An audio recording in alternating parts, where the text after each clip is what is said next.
Toutes ces carences en fer ou en micronutriments sont fréquentes. Les chiffres bien connus, c'est les chiffres concernant le fer. On sait que l'anémie, c'est pratiquement 2/3 des patients dans la première année de diagnostic. Et dans ces anémies, chez ces patients, on sait que la carence en fer représente à peu près 45% des patients. Les autres carences, leur chiffre est moins bien connu, que ce soit la vitamine B12 ou la vitamine B9. On sait que c'est relativement fréquent, mais les chiffres sont pas bien connus.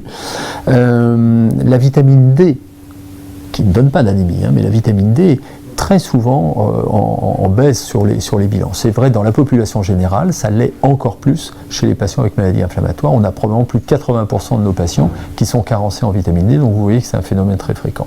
Certaines équipes ont essayé également, certains travaux, de regarder s'il n'y avait pas des carences en d'autres micronutriments. La vitamine C, le zinc, le sélénium, la vitamine E. Tout ça, c'est des vitamines ou des nutriments antioxydants. Probablement également que ces carences sont fréquentes. Est-ce qu'elles impactent sur la fatigue? Ça, on ne peut pas le dire. Alors, pour être pragmatique, pour être simple, on peut penser quand même que corriger une carence, c'est se donner de meilleures chances d'être en bonne forme et moins fatigué que si on garde la carence. Enfin, la carence en vitamine B12, elle aussi, elle est fréquente. Elle est liée à des maladies de l'intestin grêle terminal ou des gens qui ont été opérés de l'intestin grêle terminal. Et il faut régulièrement surveiller son taux de vitamine B12 quand on a eu ce type de problème.